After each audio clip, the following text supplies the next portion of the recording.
حضرت ابو ہریرہ ہی سے ایک اور روایت ہے، فرماتے ہیں قال رسول اللہ صلی اللہ علیہ وسلم کل سلامہ من الناس علیہ صدقۃ کل یوم تطلع فیہ الشمس۔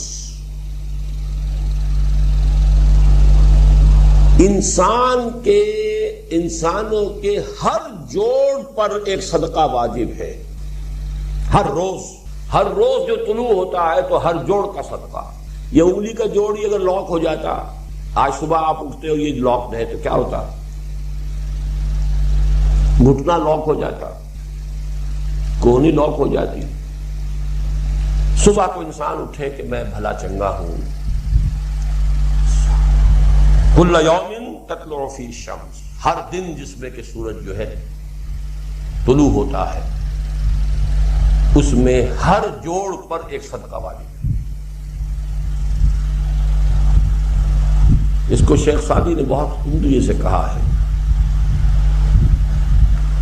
ہر سانس جب انسان کے اندر جاتا ہے موجب تقویت ہوتا ہے، آکسیجن گئی قوت ملی، اسی کو برن کریں گے انرجی ملے گی۔ سانس باہر نکلتا ہے یہ صفائی کا ذریعہ بنتا ہے، کاربن ڈائی آکسائڈ اور بہت سی چیزیں نکل گئی، بس بر ہر نفس دو شکر واجب بس، ہر سانس پر 2 مرتبہ شکر کرنا چاہیے۔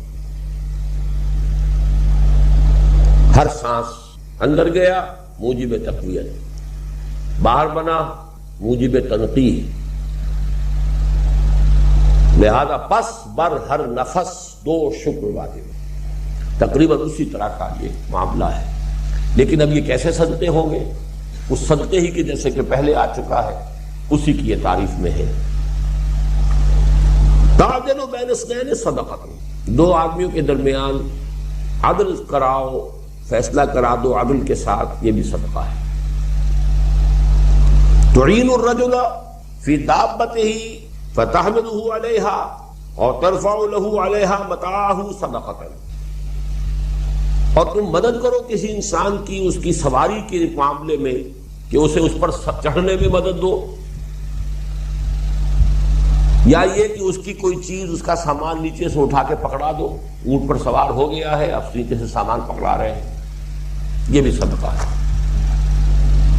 والکلمۃ الطیبۃ صدقۃ، ہر پاک بات جو اپنی زبان سے نکالو گے وہ صدقہ ہے۔ فلیقل خیرا او لیصمت، بات صحیح کرے، اچھی کہے یا خاموش رہے، ہر اچھی بات جو زبان سے نکلتی صدقہ ہے۔ وبکل خطوۃ تمشیھا الی الصلاۃ صدقۃ، اور ہر قدم جو وہ نماز کے لیے جاتا ہے تو اٹھاتا ہے یہ صدقہ ہے۔ وتمیت الاذی عن الطریق صدقۃ، اور راستے میں سے کوئی اذیت شے کو، اذیت بخش چیز کو دور کرتا ہے، کہیں روڑا پڑا ہوا ہے، کہیں کچھ اور ہے، کوئی ٹھوکر کھا جائے گا، کوئی ہو سکتا ہے کوئی اندھا گزرے، اس کے لیے کوئی مصیبت ہو جائے، اس کو اگر ہٹاتے ہوئے چلے گا یہ بھی صدقہ ہے۔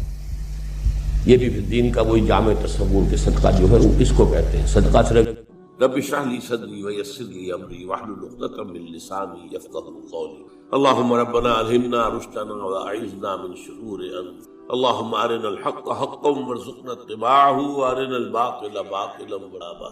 اللهم صل على عبدك ونبيك ورسولك وحبيبك وخليلك محمد وبارك وصل وسلم وبارك على جميع الانبياء والمرسلين وعلى ملائكتك المقربين وعلى عبادك الصالحين وعلينا معهم يا ارحم الراحمين۔ معزز حاضرین اور محترم خواتین، آج ہم اللہ کا نام لے کر 4 خطبات عزت کا سلسلہ شروع۔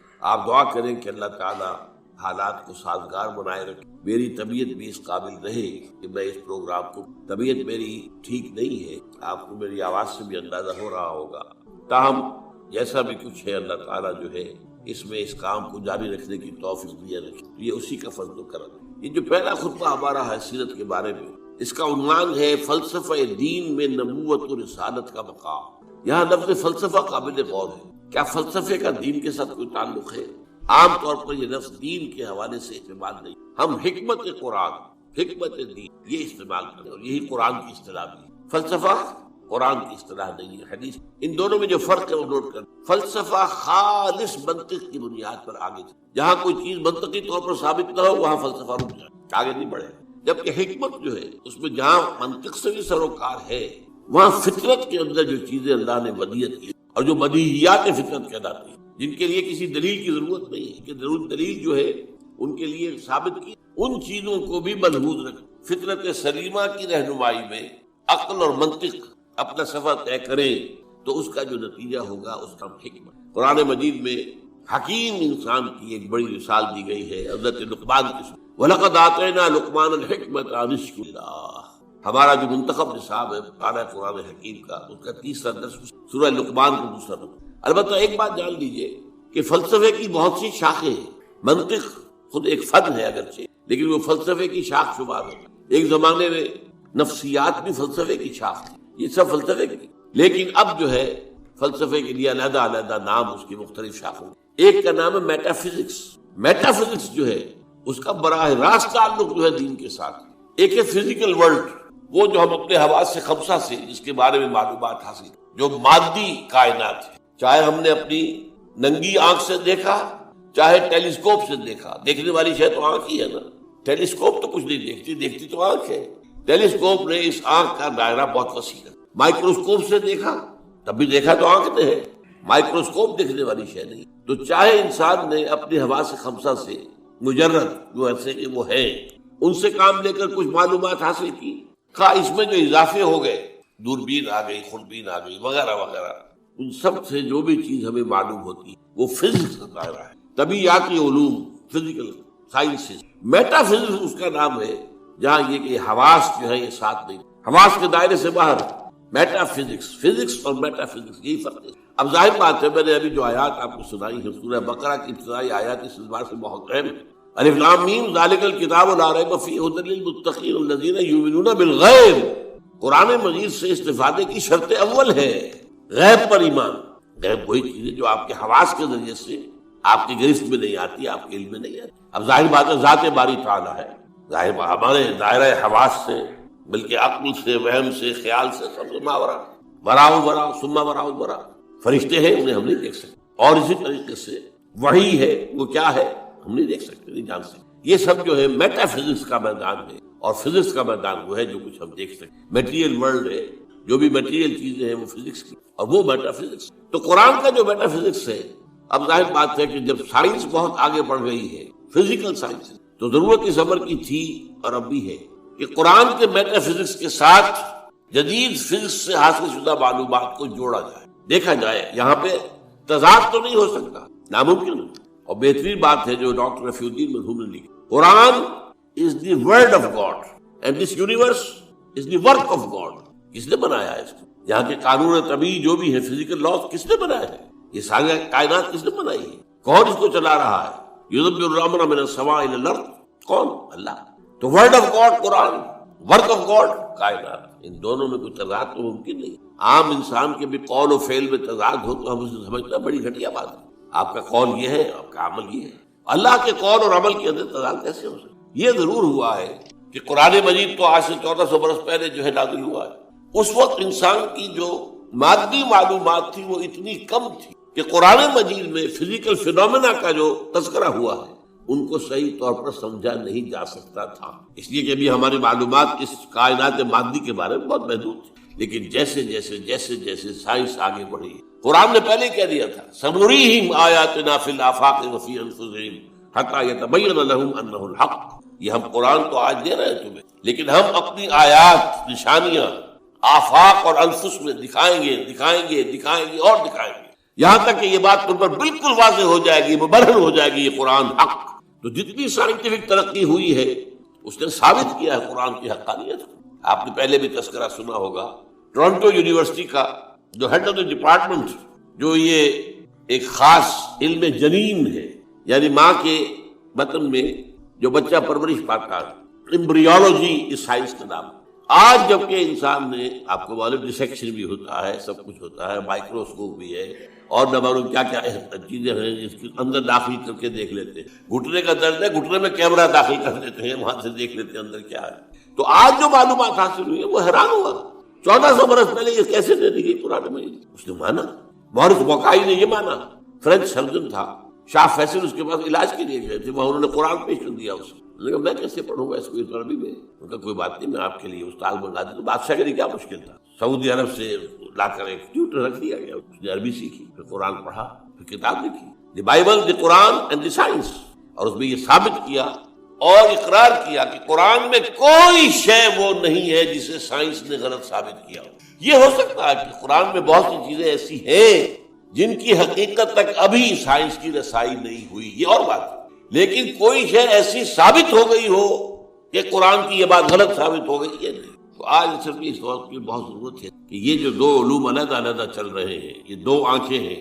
ایک آنکھ یہ دیکھو، کھول آنکھ، نبی دیکھ، فلک دیکھ، فضا دیکھ، زمین اور آسمان کو دیکھو. افلا ينظرون الى الابل كيف خلقت والى السماء كيف رفعت. دوسری آنکھ وہی، ان دونوں آنکھوں سے دیکھو. اس سے حقیقت کا علم قرآن سے دو، اس سے کائنات کا علم اپنی حواس خمسہ اور عقل کے ذریعے، اور پھر دیکھو ان دونوں میں کوئی تضاد نہیں. یہی ہے در حقیقت میری آج کی گفتگو کی بنیاد، کہ نبوت اور رسالت کا مقام و مرتبہ دین کا جو میٹا فزکس ہے، دین کا جو فلسفہ اور حکمت ہے، اس میں کیا ہے. تو ہمیں سب سے پہلے یہ جاننا ہوگا، یہاں یہ ذکر کر دوں میں کہ میں نے اس موضوع پر جس پر آج میں یہاں تقریر کر رہا ہوں، آج سے 25 برس قبل یہ جو ہمارا یہ ٹاؤن ہال ہے، جنا ہال، 26 مارچ 1975 کو تقریر کی، اور وہ تقریر چھپی ہوئی ہے، میری کتاب ہے نبی اکرم صلی اللہ علیہ وسلم کا مقصد بعثت. یہ جو میرا آج کا لیکچر ہے وہ پہلا لیکچر اسی موضوع پر اس. اب 25 سال میں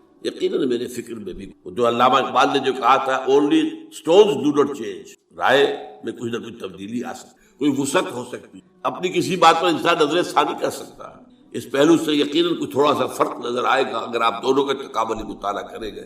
تو میری آج کی بات، اور آج سے 2 سال قبل میری یہ کتاب آئی ہے، اس کا تو عنوان ہی اصل میں ایسا تھا کہ جس سے ہمارے بہت سے رفقا جو ہے گھبرا گئے کہ اس کا تو عنوان کا مطلب ہی سمجھ میں نہیں آئے گا. ایجاد و ابداع عالم، ایجاد و ابداع عالم سے لے کر عالمی نظام خلافت تک، جب کائنات کا آغاز ہوا ہے اس وقت سے لے کر، اور جو اختتام ہونا ہے اس دنیا کا خلافت علی منہاج النبوہ عالمی سطح پر، اس کے درمیان سارے لنکس جو ہیں وہ سائنس اور قرآن دونوں کے حوالے سے، اور دونوں کو جوڑتے ہوئے میں نے اس کے. تو جن حضرات کو بھی ان موضوعات سے دلچسپی ہو وہ میری وہ کتاب بھی پڑھیں، آج سے 25 سال پہلے کی، نبی اکرم صلی اللہ علیہ وسلم کا مقصد بعثت اور انقلاب نبوی کا اساسی بنا. پھر یہ کہ یہ ایجاد و ابداع عالم کا بھی مطالعہ کریں، کوشش کریں. اور میرا جو ہے آج کا یہ لیکچر انشاءاللہ ان دونوں کی تسہیل کا ذریعہ بن جائے گا کہ بات آسان ہو.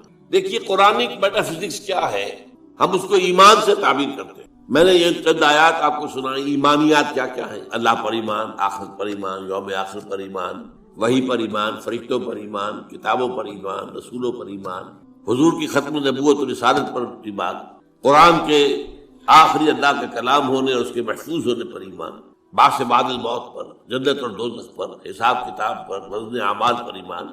یہ تمام ایمانیات، یہ سب کیا ہے؟ یہ میٹا فزکس ہے. یہ ہمارے اس دائرہ حواس کے اندر آنے والی چیزیں نہیں.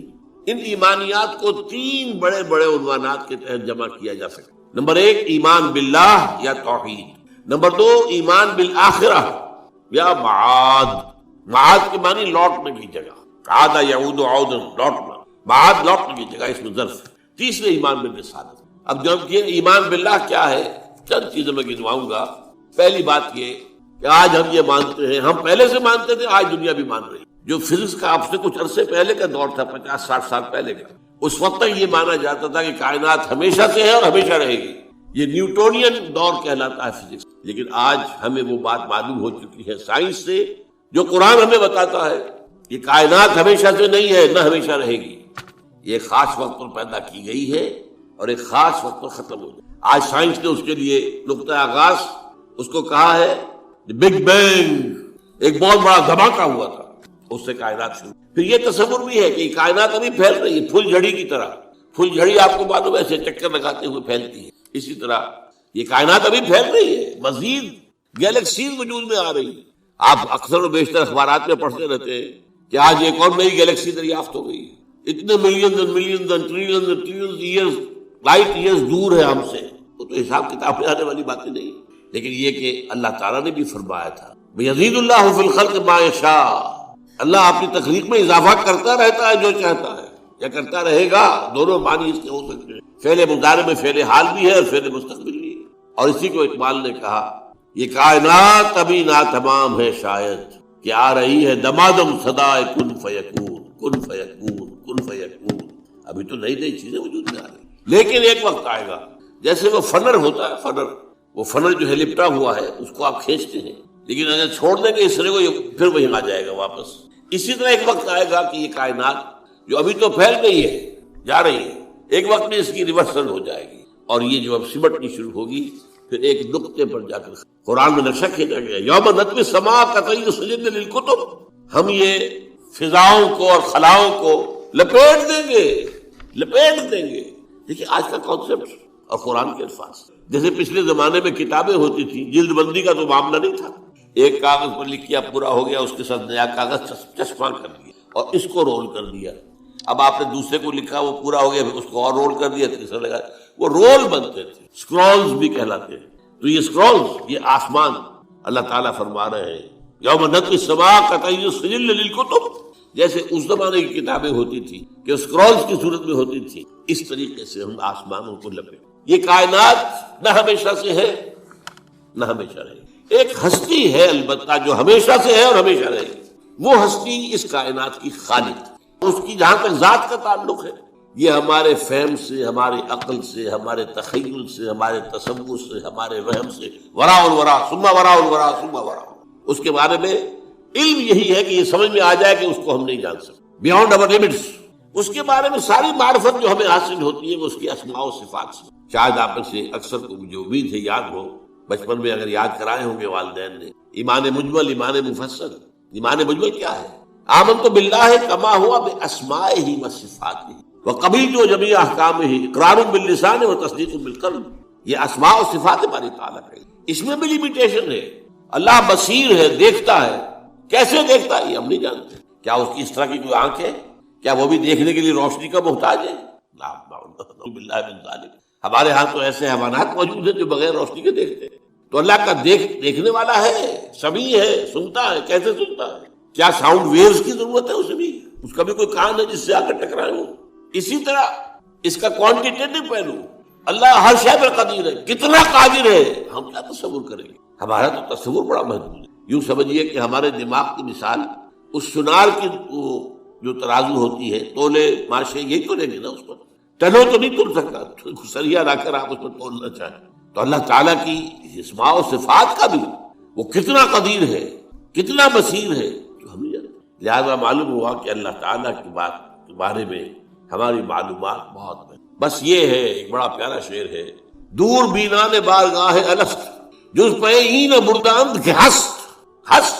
یہ بارگاہ الست جو ہے، یہ جو ہم عہد کر کے آئے تھے اللہ سے، الست بربکم قالوا بلی، تو بارگاہ الست اللہ کی بارگاہ، جو لوگ اس بارگاہ میں دور تک دیکھ سکتے ہیں وہ سوائے اس کے اور کچھ نہیں کہتے کہ بس یہ تو ہمیں معلوم ہے کہ ہے، لیکن کیا ہے، کیسا ہے، کتنا ہے، کیسے دیکھتا ہے، کیسا اس کا چہرہ ہے؟ حالانکہ قرآن میں لفظ آیا چہرہ، کیسے اس کے ہاتھ ہے؟ قرآن میں لفظ آیا ہاتھ۔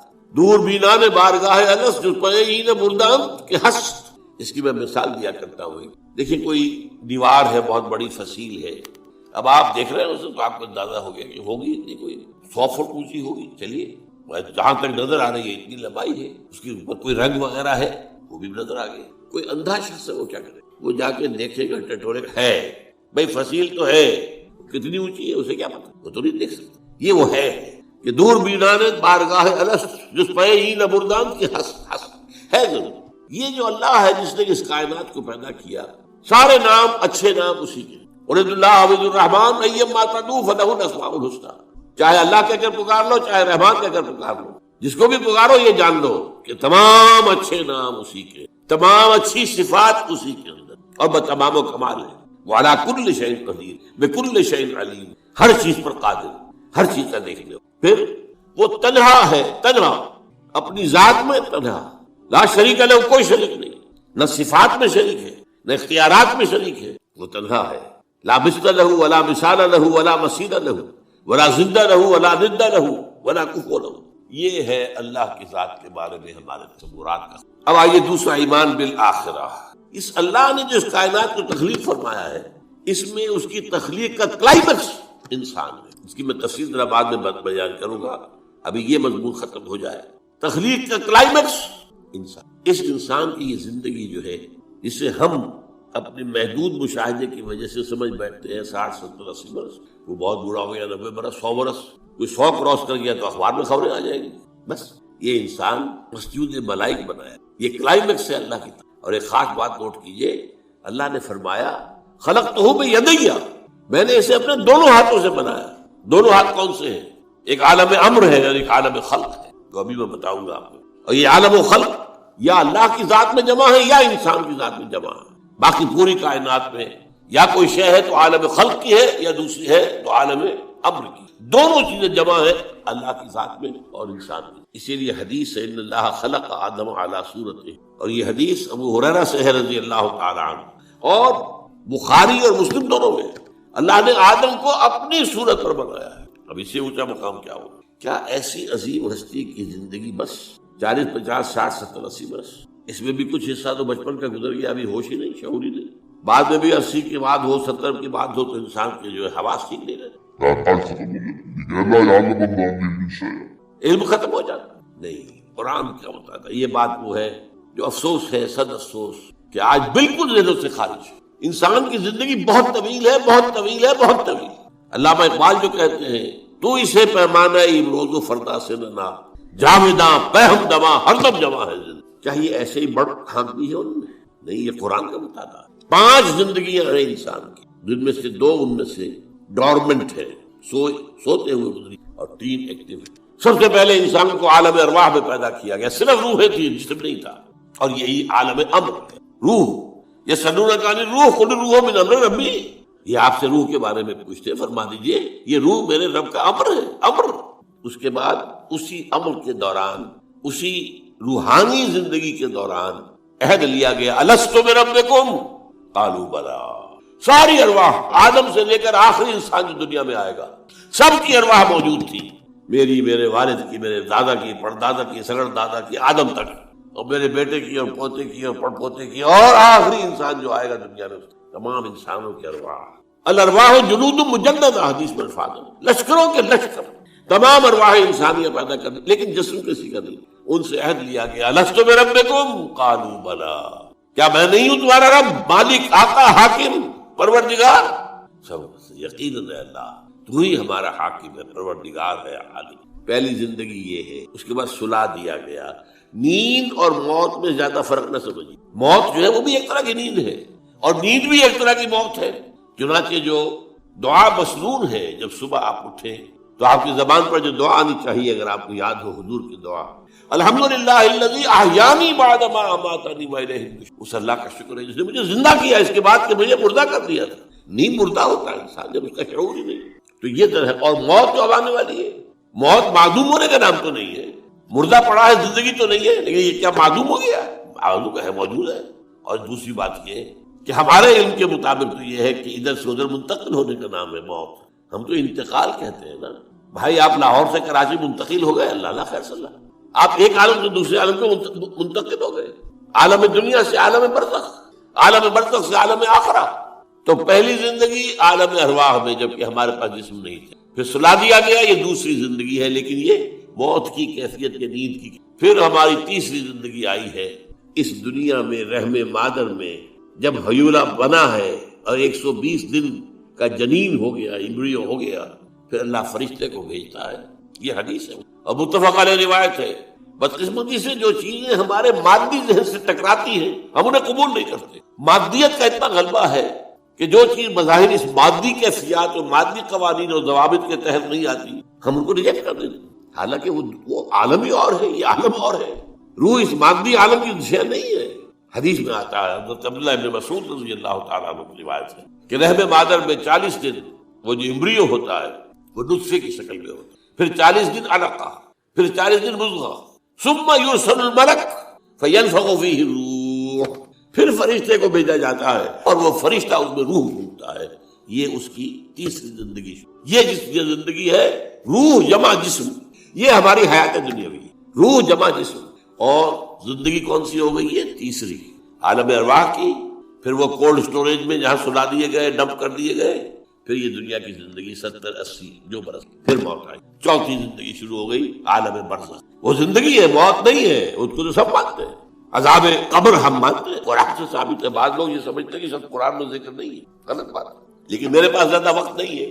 برزخ کے اندر زندگی کی ایک کیفیت ہے، اس کے اندر جیسے کہ ہمارے یہاں بڑی ویسے چھڑ گئی ہیں۔ حضور کی زندگی کیسی ہے؟ آیا ایسی ہے جیسے دنیا میں تھی یا اس سے کچھ مختلف ہے؟ تو میں کہا کرتا ہوں دنیا کی زندگی تو اتنی اچھی زندگی نہیں ہے، حضور کو جو زندگی ہے عالم برزخ میں، اس کا تو ہم تصور بھی نہیں کرتے۔ اس عالم برزخ میں کہا گیا شہداء کو وَلَا تَقُولُوا لِمَن يُقْتَلُ فِي سَبِيلِ اللَّهِ أَمْوَاتٌ بَلْ أَحْيَاءٌ وَلَٰكِن لَّا تَشْعُرُونَ۔ اللہ کی راہ میں شہید ہو جانے والوں کو اموات مت کہو، مردہ مت کہو، زندہ ہے، تمہیں اس کا شعور نہیں۔ ہمیں شہداء کی زندگی کا شعور نہیں، پھر صدیقین اوپر ہے، پھر انبیاء ان کے اوپر ہے، پھر رسول ان کے اوپر ہے، سب سے اوپر سید المرسلین ہے۔ کیا زندگی ہوگی، ہم کیا تصور کر سکتے؟ ما لا عین رأت ولا اذن سمعت ما خطر علی قلب۔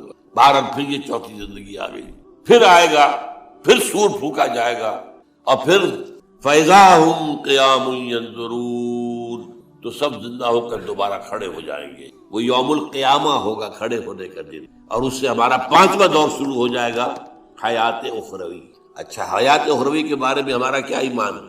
کیا وہ کبھی ختم ہونے والی ہے؟ وہ تو ابدی ہے۔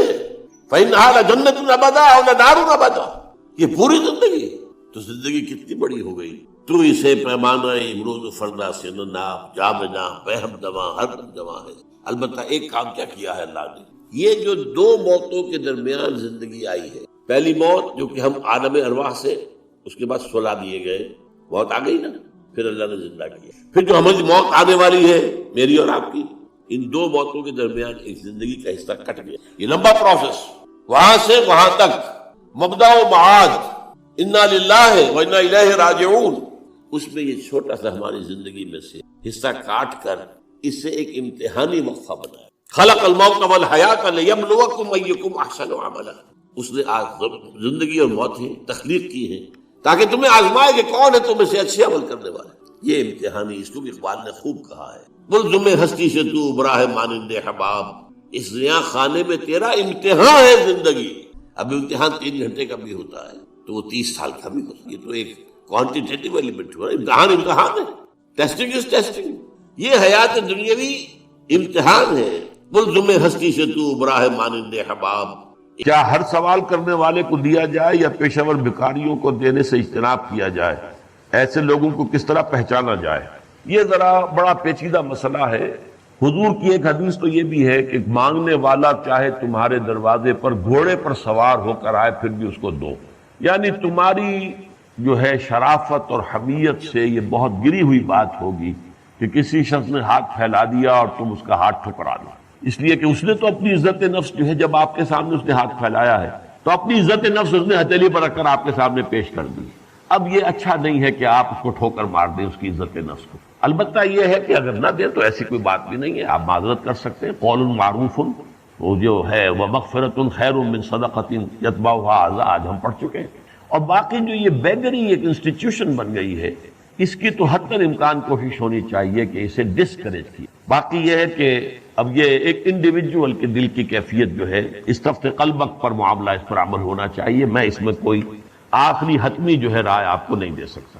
دونوں باتیں میں نے آپ کو بتا دی، بلکہ ایک ہی بتائی تھی، دوسری یہ ہے کہ سوال کی حضور نے انتہائی مذمت کی ہے۔ مت مانگو، مانگنا ہے تو اللہ سے مانگو، بس کسی سے مت مانگو، انتہائی مذمت ہے سوال۔ البتہ جس نے سوال کر ہی لیا، اب تمہاری شرافت سے یہ چیز جو ہے مطابقت نہیں رکھتی کہ اس کی ہاتھ پر اس کی عزت نفس کو اب ٹھکرا دو۔ اس وقت یہ ہے کہ اصل نماز یہی ہے، یہ سورہ فاتحہ۔ چنانچہ میں آپ کو حدیث سنا رہا ہوں جو صحیح بخاری میں بھی ہے، صحیح مسلم میں بھی ہے، جامع ترمذی میں بھی ہے، سنن ابی داؤد میں بھی ہے، سنن نسائی میں بھی ہے، اور بہت سی کتابوں میں موجود ہے۔ اور یہ عن عبادہ بن صامت رضی اللہ تعالی عنہ، حضرت عبادہ بن صامت سے ہے مرفوعا کہ حضور نے فرمایا لا صلاۃ لمن لم یقرأ بفاتحۃ الکتاب، اس شخص کی کوئی نماز نہیں ہے جس نے کہ سورہ فاتحہ کی تلاوت نہیں کی۔ اب اس سے ہمارے ہاں ایک بڑا اختلاف پیدا ہوا، وہ نوٹ کر لیجیے۔ ایک رائے یہ ہے، آپ اگر علیحدہ نماز پڑھ رہے ہیں تو ظاہر بات ہے کہ آپ کو ہر رکعت میں خود پڑھنی ہی پڑھنی ہے سورہ فاتحہ، جب باجماعت پڑھ رہے ہیں اب کیا شکل؟ امام پڑھ رہا ہے سورہ فاتحہ تو کیا مقتدی کو بھی پڑھنی چاہیے؟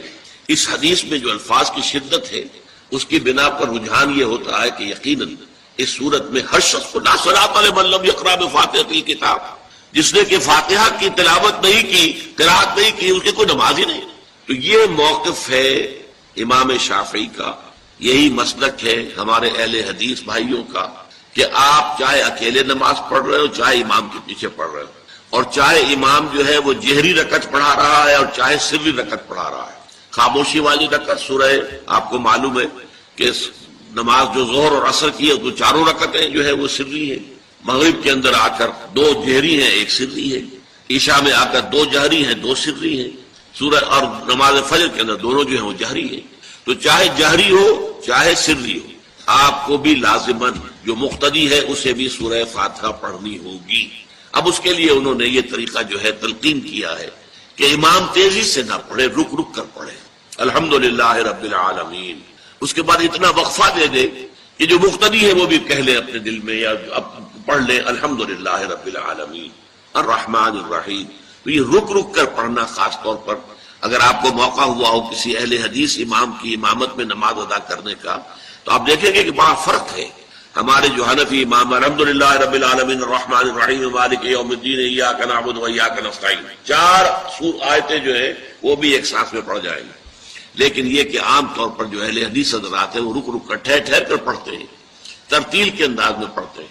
یا پھر دوسری شکل انہوں نے ایک اور کی ہے، یہ آپ سعودی عرب میں جب کبھی نماز پڑھیں گے اور آپ پڑھی ہو آپ نے، تو وہاں آپ دیکھیں گے کہ امام جو ہے وہ سورہ فاتحہ پڑھنے کے بعد کوئی 1 منٹ جو ہے خاموش رہتا ہے، تاکہ آپ اب جو مقتدی ہیں وہ اس وقفے میں وہ اب سورہ فاتحہ پڑھ لیں، پھر وہ قرات کرے گا، کوئی اور آیات اس نے شامل کرنی ہے تو بعد میں شروع کرے گا، درمیان میں وقفہ ہوگا۔ لیکن ایک مسلک یہ ہے، اور یہ مسلک جو ہے یہ در حقیقت قرآن مجید کی ایک آیت کے اوپر مبنی ہے۔ سورہ اعراف کے آخر میں فرمایا گیا وَإِذَا قُرِئَ الْقُرْآنُ فَاسْتَمِعُوا لَهُ وَأَنصِتُوا، جب قرآن پڑھا جا رہا ہو تو توجہ سے اسے سنو، خود خاموش رہو۔ اب یہ قرآن مجید کی آیت ہے، اس کے بنا پر ایک رائے یہ ہے کہ آپ امام کے پیچھے سورہ فاتحہ نہیں پڑھیں گے، پڑھا جا رہا ہے سنو اس کو، خود خاموش رہو۔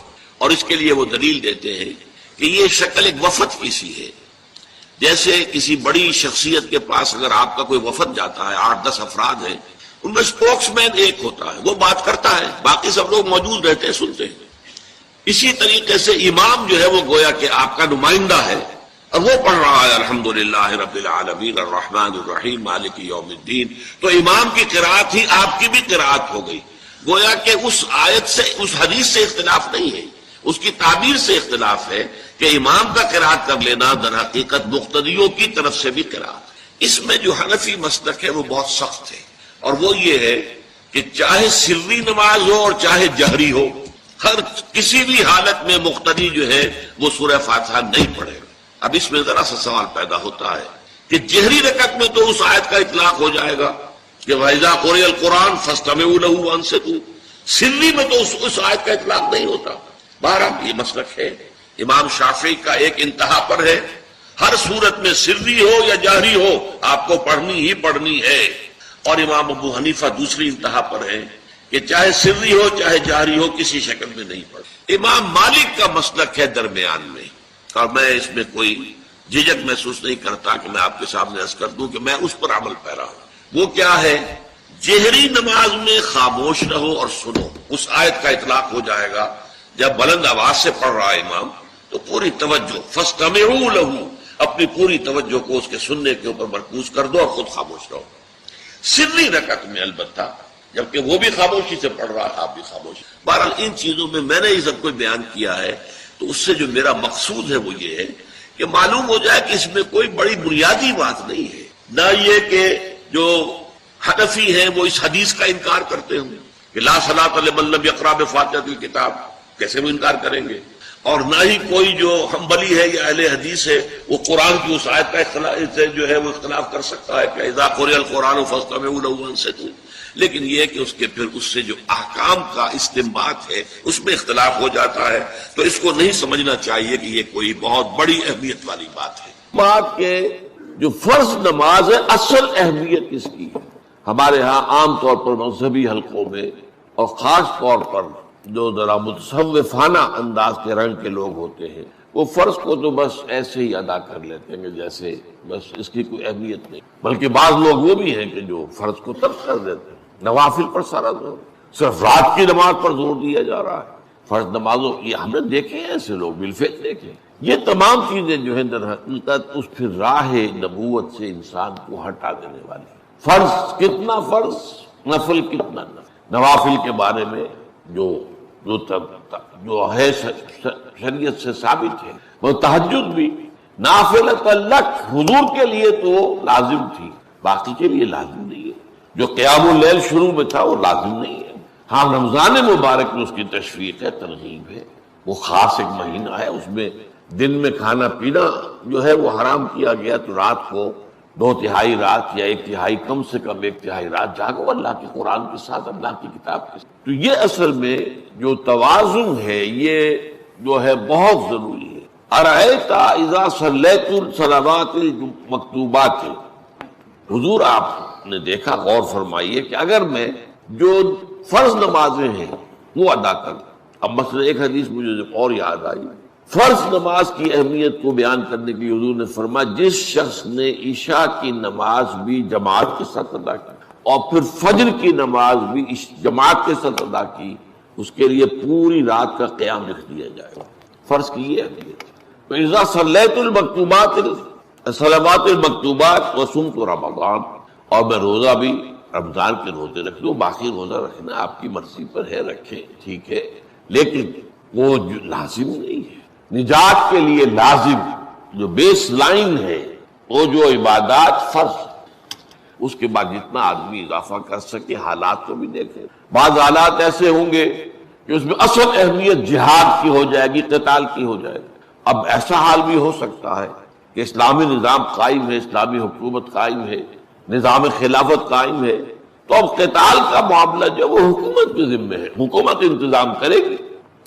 اگر کہیں 10,000 آدمی چاہیے، 10,000 آدمی نکل آئے جانے کے لیے، تو باقی آرام سے گھر میں سوئیں یا نوافل پڑھیں، ساری رات کھڑے رہے، ٹھیک ہے، یہ تقرب بالنوافل کا موقع ہوگا۔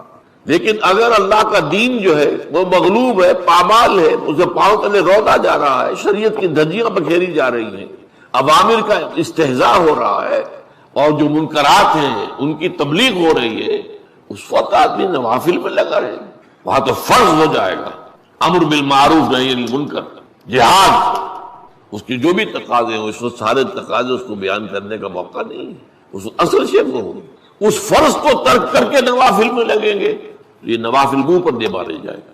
اس کو بہت زیادہ نمایاں کرنے کے لیے میں مثال دیتا ہوں، ذرا سوچئے، جب دامن احد میں معرکہ جاری تھا اور صحابہ کی جان پر بنی ہوئی تھی، خود حضور کی جان پر بنی ہوئی تھی، آپ کو معلوم ہے آپ زخمی ہوئے ہیں اور اتنا خون آپ کا بہہ گیا ہے کہ آپ بے ہوش ہو گئے ہیں، اور خبر اڑ گئی کہ آپ کا تو انتقال ہو گیا، شہید ہو گئے۔ اس وقت اگر کوئی شخص مسجد نبی میں بیٹھا ہوا درود کی تسبیح پڑھ رہا ہو، یا کوئی اور نوافل ادا کر رہا ہو، یا قرآن پڑھ رہا ہو، تو اس کے بارے میں کیا حکم آپ کا ہو؟ پکا منافق، حالانکہ کام تو وہ اچھے کر رہا ہے۔ درود کی کتنی فضیلت آئی ہے، اور نوافل ہے، یا قرآن کا پڑھنے کا ایک ایک حرف کا 10 نیکیوں کا ثواب ہے۔ غلام وہ ہے، ایک شخص وہ ہے جو ایک ہی آدمی کا غلام ہے۔ حل یستویان مسئلہ، کیا یہ برابر ہو سکتے ہیں مثال میں؟ الحمدللہ، کل تعریف اللہ کے لیے، یعنی یہ کہ صاف بات ہو گئی کہ توحید ہی صحیح راستہ ہے، بل اکثرہم لا یعلمون، لیکن یہ کہ ان کی اکثریت علم نہیں رکھتی۔ انک میت و انہم میتون، اے نبی آپ کو بھی وفات پانا ہے، موت آپ پر بھی وارد ہوگی اور یہ سب بھی مریں گے۔ ثم انکم یوم القیامت عند ربکم تختصمون، پھر تم اپنے رب کے پاس قیامت کے دن آپس میں جھگڑو گے۔ کیا جھگڑو گے؟ حضور کہیں گے کہ میں نے تو یہ ان کو بتا دیا تھا سارا کچھ، اللہ جو تو نے بھیجا تھا میں نے پہنچا دیا۔ ان میں سے ہو سکتا ہے کچھ کھڑے ہو کر یہ پلی لے کہ نہیں مجھ تک بات نہیں پہنچی، یہ جھگڑا ہوگا، کیونکہ اللہ تعالیٰ نے تو بھیجا محمد رسول اللہ صلی اللہ علیہ وسلم کو، اور جواب دہی ان سے بھی ہوگی۔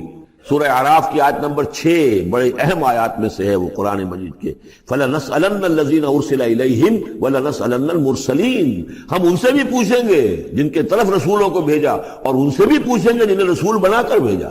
تم نے ہمارا پیغام پہنچا دیا تھا، یہ ہم نے پہنچا، اسی لیے حضور نے گواہی دے دی تھی حجۃ الوداع میں، الا هل بلغت، لوگوں میں نے پہنچا دیا کہ نہیں؟ اور پورے مجمع نے کہا انا نشهد انک قد بلغت وادیت ونصحت، ہاں حضور ہم گواہ ہیں، آپ نے حق تبلیغ ادا کر دیا، حق خیر خواہی ادا کر دیا، اور آپ نے حق امانت ادا کر دیا۔ پھر آپ نے اللہ کی سے خطاب